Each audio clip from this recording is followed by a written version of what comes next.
سورۃ الاخلاص۔ الحمد للہ وکفی وسلام علی عبادہ الذین اصطفی، خصوصاً علی سید الرسل وخاتم الانبیاء وعلی آلہ واصحابہ الاتقیاء۔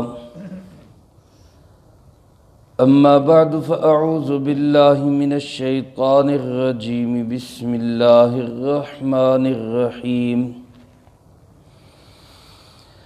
قل هو اللہ احد اللہ الصمد لم یلد ولم یولد ولم یکن له کفوا احد۔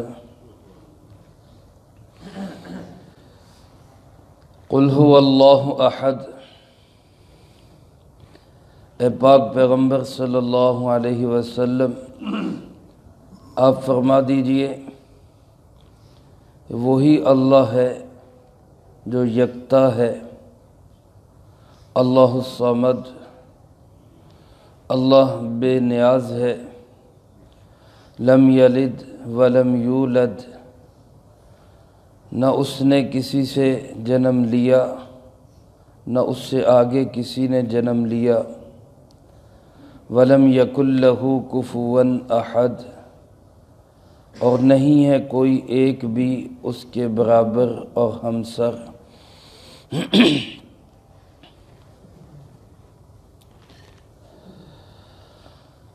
اس سورۃ مبارکہ کا نام الاخلاص ہے، اور یہ مکی صورت ہے۔ بعض حضرات نے اس کے مدنی ہونے کا بھی فرمایا ہے، لیکن زیادہ تر مفسرین کرام رحمہم اللہ نے اس کو مکی صورت ہی لکھا ہے۔ ترتیب کے لحاظ سے اس سورۃ مبارکہ کا نمبر 112 ہے، یعنی اس سے پہلے ہم 111 سورتوں کا درس سماعت فرما چکے ہیں۔ الحمدللہ، اللہ پاک اس کو اپنی بارگاہ میں قبول فرمائے۔ اور اس کے بعد صرف 2 سورتوں کا درس باقی ہے۔ اللہ پاک آسانی کے ساتھ، عافیت کے ساتھ، سہولت کے ساتھ تکمیل کی توفیق نصیب فرمائے۔ نازل ہونے کے اعتبار سے اس سورۃ مبارکہ کا نمبر 22 ہے، یعنی مکی دور کے بھی ابتدا میں نازل ہونے والی صورتوں میں سے یہ ایک سورۃ مبارکہ ہے۔ 4 آیات اور 1 رکوع پر مشتمل ہے۔ سب سے پہلے تو اس میں آپ حضرات کے سامنے یہ بات عرض کر دوں کہ جتنی بھی صورتیں پیچھے آپ نے پڑھی اور سنی ہیں، جس بھی صورت کا جو نام بھی ہے، وہ اس سورۃ مبارکہ کے اندر وہ لفظ بھی آتا ہے۔ سورۃ البقرہ، اس میں بقرہ کا لفظ موجود ہے۔ سورۃ آل عمران موجود ہے۔ یا اسی طرح اس سے پہلے آپ سورۃ لہب پڑھ چکے، اس سے پہلے سورۃ نصر پڑھ چکے۔ جو بھی سورۃ مبارکہ پڑھی گئی اس میں اس کا لفظ، جس نام پہ اس کا نام رکھا گیا، وہ لفظ اس کے اندر موجود ہے۔ صرف 3 صورتیں ایسی ہیں قرآن کریم میں جن میں ان کے نام کا لفظ موجود نہیں ہے۔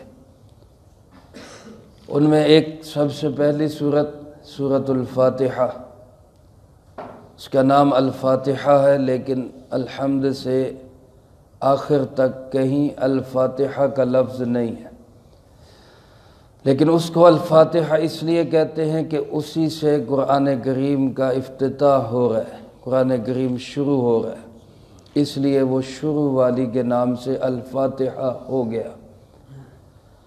دوسری سورت 17ویں پارے کے شروع میں سورۃ الانبیاء،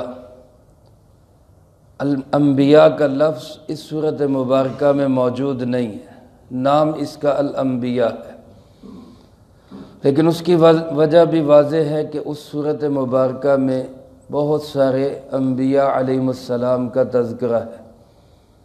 گویا اس کو یوں کہہ سکتے ہیں سورۃ التی تذکر فیہ الانبیاء، یہ وہ سورۃ مبارکہ ہے جس میں انبیاء کرام علیہم السلام کا ذکر ہے۔ اور تیسری یہ سورۃ اخلاص ہے، اس میں اخلاص کا لفظ کہیں موجود نہیں ہے، نام اس کا اخلاص ہے۔ اس کی اب وجہ کیا ہے؟ تو مفسرین کرام رحمہم اللہ فرماتے ہیں اس سورۃ مبارکہ میں اس عقیدے کا تذکرہ ہے جو عقیدہ اسلام کی جان ہے، جس کے بغیر گویا کہ اسلام نہیں، ایمان نہیں ہے۔ اور وہ عقیدہ کون سا ہے؟ عقیدہ توحید، اللہ کو ایک ماننا۔ اب جب اللہ کو بندہ ایک مانے گا تو اپنی ساری عبادتوں، سارے عقائد، سارے اعمال، سارے نظریات کا رخ بھی کس کی طرف رکھے گا؟ اللہ کی طرف۔ جب انسان کے اندر کی نیت اور اس کے عمل کا کام، یعنی جسم کا جو کام ہے، ان دونوں کا رخ اللہ کی طرف ہوگا تو اس کا نام اخلاص ہے۔ مثلا ابھی ہم نے نماز پڑھی، اللہ کی توفیق سے اللہ پاک اس کو قبول فرمائے، ہماری نماز کا رخ بھی اللہ کی طرف ہے، ہماری نیت کا رخ بھی اللہ کی طرف ہو کہ یا اللہ میں نے نماز بھی تیری پڑھی اور پڑھی بھی کس کے لیے؟ تیرے لیے، تو اس کا نام اخلاص ہے۔ نیت کا رخ بھی اور اس نیت کی وجہ سے ظاہر ہونے والے عمل کا رخ بھی اللہ کی طرف ہوگا تو اس کا نام اخلاص کہلائے گا۔ تو جب انسان کی ساری عبادتیں، ساری ریاضتیں، ساری کاوشیں اور پھر ساری نیتیں یہ اللہ کی طرف ہو جائیں گی تو یہ بنے گا اخلاص۔ اسی اخلاص کی تعلیم دینے کے لیے اس سورۃ مبارکہ میں یہ بتایا گیا کہ اللہ ہی ایک ہے، اس کا کوئی ساجی اور شریک نہیں ہے، اس لیے اس سورۃ مبارکہ کا نام الاخلاص رکھا گیا۔ اب ہم نیت بھی کریں تو ہماری نیتوں کا مرکز بھی صرف کون ہو؟ اللہ، اور اس نیت کی وجہ سے عمل بھی جو ہمارے جسم سے نکلے، عمل کا مرکز بھی کون ہو؟ اللہ۔ عقائد میں ہمارے عقیدہ ہو کہ مشکل کشا صرف کون ہے؟ اللہ ہے، سارے مل کے بولنے صرف کون ہے؟ بگڑی بنانے والا صرف کون ہے؟ ہمارے سارے مسئلے حل کرنے والا صرف کون ہے؟ ہمارے تمام کے تمام عقائد کا رخ اللہ کی طرف ہو اور تمام کے تمام اعمال کا رخ بھی کس کی طرف ہو؟ اللہ کی طرف ہو۔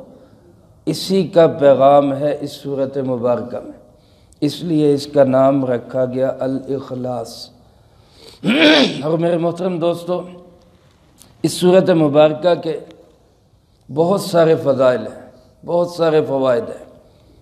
کچھ فضائل و فوائد ایسے ہیں جو صحیح احادیث سے منقول ہیں، رسول اللہ صلی اللہ علیہ وسلم نے ارشاد فرمایا۔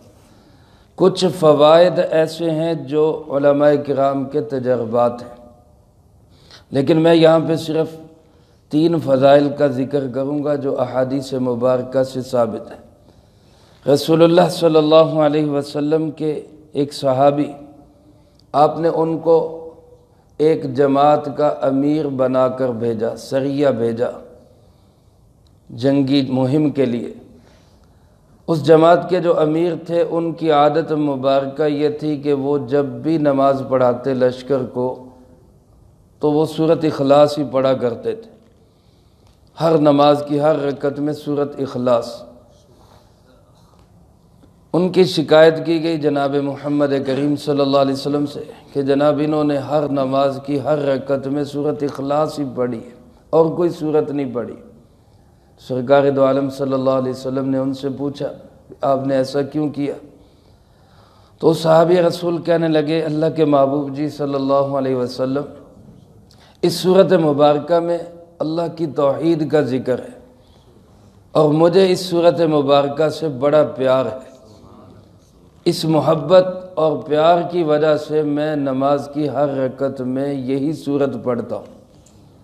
تو سرکار دو عالم صلی اللہ علیہ وسلم نے ارشاد فرمایا ان حبک ایاہ ادخلک الجنہ، اس سورۃ مبارکہ کے ساتھ تیرے پیار نے تجھے جنت میں داخل کر دیا۔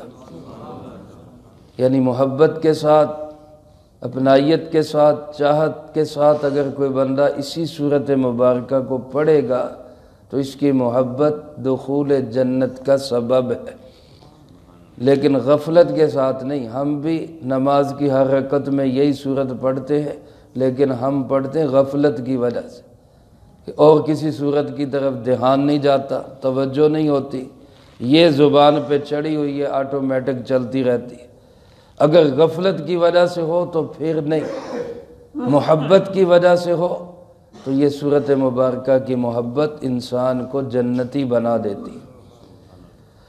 دوسری فضیلت، مسند احمد میں یہ روایت ہے اور بخاری شریف میں بھی یہ روایت موجود ہے۔ ایک موقع پہ حضرت ابو ایوب انصاری رضی اللہ تعالیٰ عنہ لوگوں میں بیان فرما رہے تھے، اور بیان کرتے ہوئے انہوں نے لوگوں سے کہا کہ تم میں سے کوئی ایسا شخص ہے کہ جو رات کو نماز پڑھے اور اس نماز میں 1/3 قرآن پڑھے، یعنی تیسرا حصہ قرآن کریم کا؟ کوئی شخص ایسا ہے؟ لوگ کہنے لگے جی اتنا لمبا قیام اور اتنی طویل قرات کون کر سکتا ہے، کس میں ہمت ہے؟ تو حضرت ابو ایوب انصاری رضی اللہ تعالیٰ عنہ فرمانے لگے رات کو اٹھ کے تہجد پڑھنا اور اس تہجد میں سورۃ اخلاص کا پڑھنا یہ 1/3 قرآن کے برابر ہے۔ جس وقت انہوں نے یہ بات ارشاد فرمائی اس وقت مجلس میں جناب محمد کریم صلی اللہ علیہ وسلم بھی تشریف لے آئے، اور جب انہوں نے یہ بات فرمائی تو آپ صلی اللہ علیہ وسلم نے فرمایا کہ ابو ایوب انصاری صحیح کہہ رہا ہے، یہ سورۃ مبارکہ 1/3 قرآن کے برابر ہے۔ اور بخاری شریف میں رسول اللہ صلی اللہ علیہ وسلم نے یہ بات ارشاد فرمایا کہ اس ذات کی قسم جس کے قبضے میں میری جان ہے، قسم اٹھا کے یہ بات ارشاد فرمائی انہا لتعدل ثلث القرآن، کہ اللہ کی قسم یہ سورۃ مبارکہ قرآن کریم کے 1/3 حصے کے برابر ہے۔ یعنی اس سورۃ مبارکہ کو انسان ایک دفعہ پڑھے تو اتنا ثواب ملے گا جیسے کہ تیسرا حصہ تلاوت کر لی، 2 دفعہ پڑھ لے تو 2/3 حصے، اور 3 دفعہ پڑھ لے تو گویا پورے قرآن کریم کا ثواب اللہ پاک اس کو نصیب فرما دیتے۔ اور ایک تیسری فضیلت جو مسند احمد میں ہی ہے اور صحیح احادیث میں موجود ہے، رسول اللہ صلی اللہ علیہ وسلم نے ارشاد فرمایا جو بندہ سورۃ اخلاص کو 10 دفعہ پڑھے گا، 10 دفعہ سورۃ اخلاص کو پڑھ لے گا، اللہ رب العالمین جنت میں اس کا ایک محل بنا دیتے ہیں۔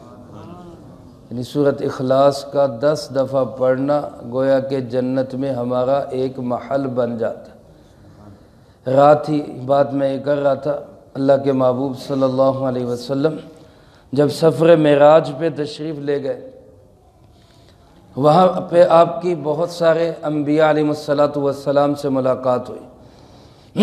انہی ملاقاتوں میں ایک ملاقات سرکار دو عالم صلی اللہ علیہ وسلم کی اللہ کے خلیل حضرت سیدنا ابراہیم علیہ السلام سے ہوئی۔ حضرت ابراہیم علیہ السلام نے آپ سے فرمایا کہ اپنی امت کو جا کے میرا سلام کہنا، کہ کتنی بڑی خوش نصیبی ہمیں اللہ کا خلیل سلام بھیج رہا ہے، اللہ کا حبیب سلام لا رہا ہے۔ اللہ پاک اپنے خلیل و حبیب دونوں پہ کروڑوں سلام نازل فرمائے۔ اور اس سلام کے بعد حضرت ابراہیم علیہ السلام نے فرمایا کہ اپنی امت کو بتائیے گا کہ جنت ایک چٹیل میدان ہے، خالی پلاٹ ہے، جنت میں کچھ نہیں ہے، خالی پلاٹ ہے، چٹیل میدان ہے، اس میں جو کچھ بنانا ہے، لگانا ہے، اگانا ہے، وہ دنیا کے اندر تم نے خود لگانا ہے، خود بنانا ہے۔ چنانچہ پھر محل بنانے کے لیے بھی بہت سارے اعمال بتائے، درخت لگانے کے لیے بھی بہت سارے اعمال بتائے۔ فرمایا من بنا للہ مسجدا بنا اللہ لہ بیتا فی الجنہ، جو اللہ کے لیے مسجد بنائے گا اللہ نے اس کا گھر جنت میں بنا دیا۔ جس نے مسجد بنا دی اللہ نے اس کا گھر جنت میں بنا دیا۔ اور اسی طرح فرمایا جو بندہ روزانہ 12 رکعت سنت مؤکدہ، فجر سے پہلے 2 سنتیں، ظہر سے پہلے 4 سنتیں، ظہر کے بعد 2 سنتیں، اور مغرب کے بعد 2 سنتیں، عشاء کے بعد 2 سنتیں، یہ سنت مؤکدہ جن کی تعداد 12 بنتی ہے۔ اللہ کے محبوب صلی اللہ علیہ وسلم نے ارشاد فرمایا من صابر علی 12 رکعۃ بنى اللہ لہ بیتا فی الجنہ، جو روزانہ یہ 12 رکعتیں پابندی کے ساتھ پڑھتا ہے اللہ پاک نے اس کا گھر بھی جنت میں بنا دیا۔ 12 رکعتیں پڑھنے پہ روز ایک محل بنے گا۔ اسی طرح اس سورۃ مبارکہ کے متعلق فرمایا کہ جو شخص سورۃ اخلاص کو 10 مرتبہ روزانہ پڑھے گا اس کا ایک محل جنت میں بن جائے گا۔ حضرت سیدنا عمر فاروق رضی اللہ تعالیٰ عنہ نے عرض کیا اللہ کے محبوب جی صلی اللہ علیہ وسلم یہ تو آسان ہے، کوئی بھی بندہ جتنے مرضی بنا سکتا ہے۔ تو آپ صلی اللہ علیہ وسلم نے فرمایا کہ اے عمر اللہ کی رحمت بڑی وسیع ہے، جتنے مرضی بناؤ۔ یہاں دنیا میں انسان کی کوشش ہوتی ہے کہ میری صرف جو ہے وہ ایک پلاٹ یا کوٹھی نہ ہو، پوری کالونی میری ہو جائے۔ ہر بندے کی چاہت ہوتی ہے نا پوری کالونی میری ہو جائے۔ تو دنیا میں رہ کر جنت کے اندر کالونیاں بناؤ، جتنے مرضی اپنے پلاٹ بناؤ، جتنے مرضی اپنے جگہ بناؤ۔ حضرت پیر ذوالفقار صاحب دامت برکاتہم العالیہ فرماتے ہیں دنیا میں علماء کرام کو عام طور پر کوئی بہت بڑی بڑی رہائش گاہیں نہیں ملتی، عمومی طور پر چھوٹے مکانات ہوتے ہیں، کچے مکانات ہوتے ہیں، لیکن فرمایا جنت کے اندر لوگوں کو پلاٹ ملیں گے، محل ملیں گے، علماء کرام کی پوری پوری کالونیاں ہوں گی۔ اللہ پاک ان کے متعلقین کو، ان کے محبت کرنے والوں کو، سب کو ان کے دائیں بائیں محل دیں گے تاکہ ان کے ساتھ دنیا میں جیسے تعلق رہا وہاں بھی علماء کے ساتھ ان کا تعلق رہے۔ اللہ پاک ہم سب کو نصیب فرمائے۔ تو یہ 3 خاص فضائل اس صورت مبارکہ کے، ان کو ذہن میں رکھ کے ہم اس صورت مبارکہ کو محبت بھی کریں اور اس کو پڑھا بھی کریں۔ آپ صلی اللہ علیہ وسلم کے ایک صحابی حضرت معاویہ ابن معاویہ رضی اللہ تعالیٰ، ایک تو مشہور صحابی حضرت معاویہ رضی اللہ تعالیٰ، یہ ایک دوسرے صحابی ہیں معاویہ ابن معاویہ۔ ان کو اللہ پاک نے یہ خاص کرم نوازی ان پہ فرمائی اور خصوصی فضل فرمایا کہ جب آپ غزوہ تبوک کے لیے تشریف لے گئے، یہ بیمار تھے، ان کو مدینہ منورہ میں ہی چھوڑ دیا گیا، اور اللہ کی شان آپ کے جانے کے بعد جب آپ تبوک میں پہنچے تو ان کا انتقال ہو گیا۔ انتقال سے پہلے یہ بڑے بے چین اور بڑے پریشان تھے کہ میرا بنے گا کیا، رسول اللہ صلی اللہ علیہ وسلم تبوک میں ہیں، میں یہاں پہ انتقال کر رہا ہوں، میرا کون جنازہ پڑھائے گا، کون مجھے دفن کرے گا؟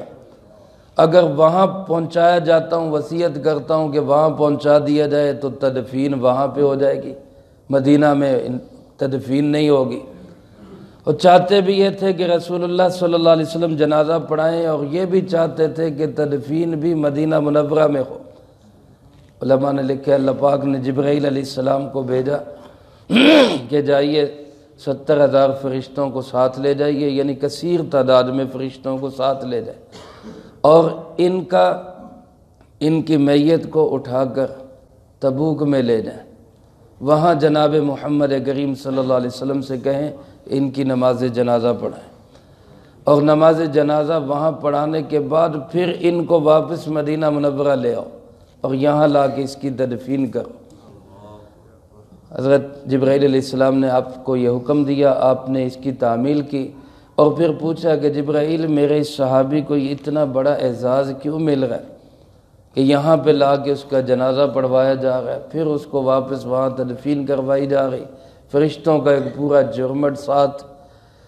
تو حضرت جبرائیل علیہ السلام نے بتایا کہ اللہ کے محبوب جی، آپ صلی اللہ علیہ وسلم کا یہ صحابی سورۃ اخلاص بہت کثرت سے پڑھتا تھا، اللہ نے اس کی برکت سے اس کو یہ فضیلت عطا فرمائی۔ تو توحید سے پیار، اللہ ایک ہے، اس کا کوئی ساجی اور شریک نہیں، سب مل کر کہہ دیں اللہ ایک ہے، اس کا کوئی ساجی اور شریک۔ اللہ پاک اسی عقیدے پہ ہمیں زندگی، اسی عقیدے پہ موت نصیب فرمائے۔ چنانچہ فرمائے قل، اے پاک پیغمبر صلی اللہ علیہ وسلم آپ فرما دیجئے، هو اللہ احد، وہ اللہ ایک ہے۔ علماء فرماتے اس ایک آیت میں توحید بھی آ گئی، رسالت بھی آ گئی۔ پہلے رسالت آئی، قل آپ فرما دیجئے، یہ مجھے نہیں کہا جا رہا، آپ کو نہیں کہا جا رہا، یہ کس کو کہا جا رہا ہے؟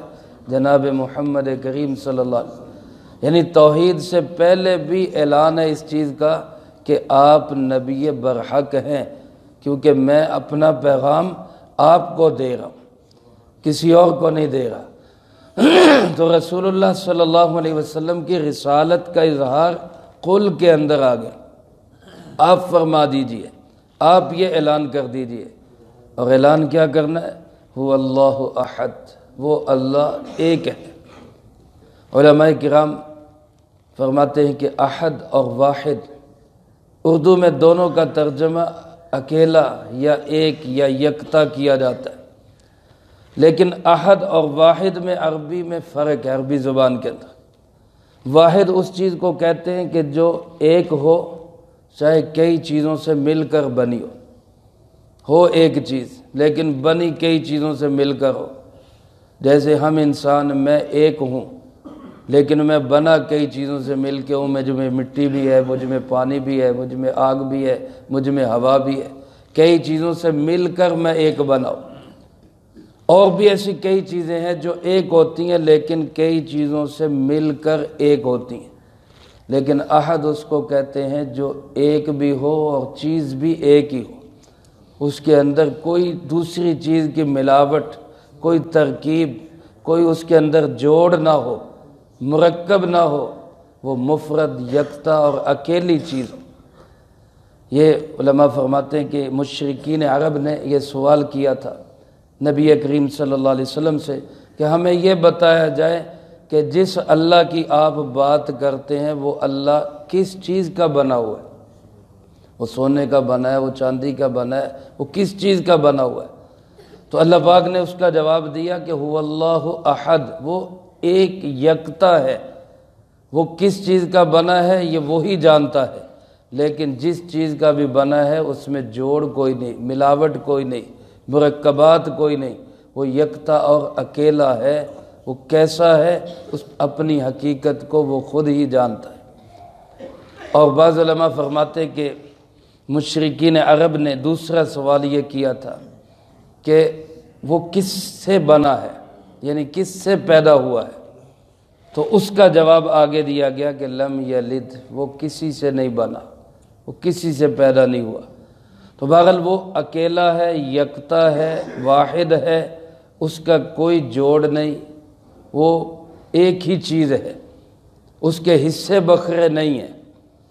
جیسے لوگ کہہ رہے تھے نہیں فلاں سے فلاں نکل آیا، اس سے کچھ نہیں، وہ ایک ہی ہے۔ اللہ احد اور اللہ الصمد، اللہ صمد ہے۔ صمد کس کو کہتے ہیں؟ اس کے متعلق مفسرین کرام رحمہم اللہ کے بہت سارے اقوال ہیں، لیکن ان میں سب سے بہترین جو ہے وہ یہ کہ جس کے سب محتاج ہوں اور وہ کسی کا محتاج نہ ہو، جس کے بغیر کسی کا کام نہ بنے اور اس کا کام کسی کے بغیر بھی اٹکے نہ، اس کو کہتے ہیں صمد۔ اللہ الصمد، اللہ بے نیاز ہے، یعنی سب محتاج ہیں کس کے؟ اللہ کے، اور اللہ کسی ایک کا بھی محتاج نہیں ہے، یہی بے نیازی ہے، اسی کا نام صمد ہے۔ اللہ الصمد، اللہ بے نیاز ہے۔ یہ بتا دیا کہ تم لوگ جو اللہ کے متعلق پوچھ رہے ہو وہ تم اس کے محتاج ہو، اس کو تمہاری کوئی ضرورت نہیں۔ اور تیسری بات فرمایا لم یلد، وہ کسی سے پیدا نہیں ہوا، اس کا مائی باپ کوئی نہیں ہے۔ ولم یولد، آگے اس سے بھی کوئی پیدا نہیں ہوا، اس کا بیٹا اولاد بھی کوئی نہیں ہے۔ یہ ان لوگوں کی تردید ہو گئی جو بہت سارے لوگوں کو اللہ کا بیٹا یا بیٹیاں قرار دیتے ہیں۔ مثلا عیسائی کہتے ہیں عیسیٰ علیہ السلام اللہ کا بیٹا ہے، یہودی کہتے ہیں عزیر اللہ کا بیٹا ہے، وقالت الیہود عزیر ابن اللہ وقالت النصارى المسیح ابن اللہ۔ اور مکے والوں نے ایک قدم آگے بڑھایا، مشرکین مکہ نے، وہ کہنے لگے فرشتے سارے اللہ کی بیٹیاں، تو ان سب کی تردید ہو گئی۔ لم یلد ولم یولد، نہ اس کا کوئی مائی باپ نہ اس کی کوئی آل اولاد۔ ولم یکن لہ کفوا احد، اس کے برابر بھی کوئی نہیں ہے، اس کے ہمسر بھی کوئی نہیں، طاقت میں، قوت میں اور یکتا ہونے میں، واحد ہونے میں، ایک ہونے میں کوئی اس کے برابر نہیں۔ تورات کے اندر یہودیوں کی روایتیں اس قسم کی ملتی ہیں کہ اللہ تعالیٰ کی کشتی کرا دی انہوں نے حضرت یعقوب علیہ السلام سے، العیاذ باللہ۔ یہ یہودیوں کی روایتیں ہیں کہ اللہ تعالیٰ کی یعقوب علیہ السلام سے کشتی ہوئی، اور پھر اگلی بات اس سے بھی مدح کا خیز اور توہین آمیز ہے کہ یعقوب علیہ السلام نے اللہ پاک کو گرا دیا، نعوذ باللہ من ذالک۔ اس طرح کے آج کل ہمارے بھی بہت سارے روایتیں بنا لیتے ہیں، حضرت علی کے متعلق، حضرت حسین کے متعلق اور بہت ساری، یہ بے سر و پا باتیں۔ یاد رکھیں اللہ اکبر، اللہ سے بڑھ کر کوئی نہیں ہے، اللہ سب سے بڑا ہے، اور اللہ ایک ہے، اس کا کوئی ساجی اور شریک نہیں ہے۔ ولم یکن لہ کفوا احد، اللہ کے ہمسر اور برابر بھی کوئی نہیں ہے، کوئی ہمسر اور کوئی برابر نہیں ہے۔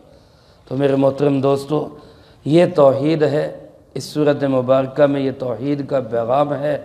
اس پیغام کو ہم نے اپنی زندگی میں بھی لانا ہے اور سب کی زندگیوں میں پہنچانا ہے، یہ ہماری ذمہ داری ہے۔ معاشرے کے اندر پھیلی ہوئی شرکیہ تمام صورتوں کی ہم نے نفی کرنی، اور اس بات کو ہم نے بڑھانا ہے کہ کسی سے کچھ نہیں ہوتا، سب کچھ کرنے والا کون ہے؟ اللہ۔ اللہ مجھے آپ کو سب کو اپنی توحید نصیب فرمائے، اسی عقیدہ توحید پہ زندگی اور اسی پہ اللہ ہمیں موت نصیب فرمائے۔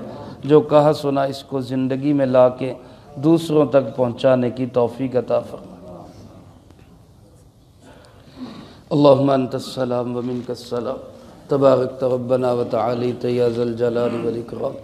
اللہم اعنا علی ذکرک وشکرک وحسن عبادتک۔ اللہم احسن عاقبتنا فی الامور کلہا واجرنا من خزی الدنیا وعذاب الآخرہ۔ اللہم باقیتا کباقیت الولید، اللہم استر عوراتنا وآمن روعاتنا۔ اللہم انا نجعلک فی نحورہم ونعوذ بک من شرورہم۔ اللہم اکفنا بحلالک عن حرامک واغننا بفضلک عمن سواک۔ اللہم اکفنا کل مہم من حیث شئت ومن این شئت۔ رب اغفر وارحم وانت خیر الراحمین۔ رب ارحمہما کما ربیانی صغیرا۔ اللہم ربنا ظلمنا انفسنا وإن لم تغفر لنا وترحمنا لنكونن من الخاسرين۔ اللهم طهر قلبي من النفاق وعملي من الرياء ولساني من الكذب وعيني من الخيانة فإنك تعلم خائنة الأعين وما تخفي الصدور۔ اللهم ربنا تقبل منا، اللهم ربنا تقبل منا، اللهم ربنا تقبل منا إنك أنت السميع العليم وتب علينا إنك أنت التواب الرحيم. صلی اللہ علی النبی الکریم وعلی آلہ وأصحابہ اجمعین برحمتک یا